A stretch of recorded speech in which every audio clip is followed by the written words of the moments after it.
नमस्कार साथियों। भारतीय ज्योतिष में हम समझते हैं कि चंद्रमा की बहुत वरीयता है, चंद्रमा की इतनी इम्पोर्टेंस है, इतनी किसी भी ग्रह की नहीं है। और वैसे भी हम जब दर्शन शास्त्र पढ़ते हैं वहाँ भी आप समझते हैं मन से ही सब बात की जाती है। मन ही वास्तव में एक प्रकार से व्यक्ति को चलाता है, मन के अनुसार ही व्यक्ति चलता है। तो ज्योतिष में मन का कारक है चंद्रमा।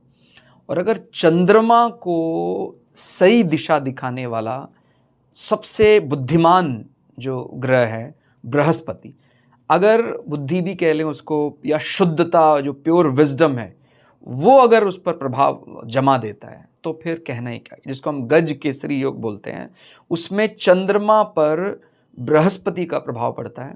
और इसका सबसे ज़्यादा लाभ, हालांकि हर केस में इसका लाभ होता ही है, इसमें तो कोई दो राय है ही नहीं। जब भी उसको कभी असमंजस का स्थिति होगी, कोई ना कोई उसको राय देने वाला मिल ही जाएगा, अच्छी राय जिससे वो निकल जाए।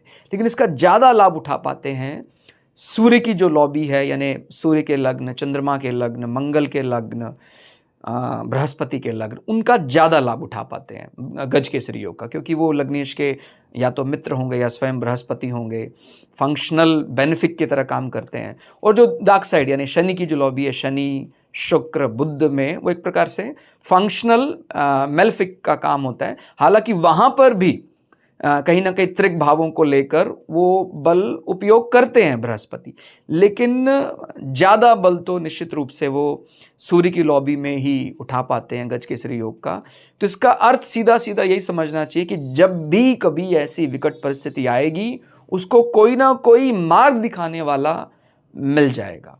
और अगर ये गज केसरी योग कहीं बृहस्पति के फेवरेट प्लेसेस में हो, कर्क राशि में हो, या जहाँ बृहस्पति आस्पेक्ट करते हैं उस प्रकार से कुछ, माने 4, 8, 12 में आप समझ रहे हैं कि वो पंचम नवम का संबंध बन जाएगा, कुछ ऐसा संबंध आ जाए यहाँ जहाँ चंद्रमा एक्साइटेड है, तो वो फिर गज केसरी योग का पूरा पूरा लाभ समझना चाहिए। लाभ इसमें तय है, सबको ही मिलेगा।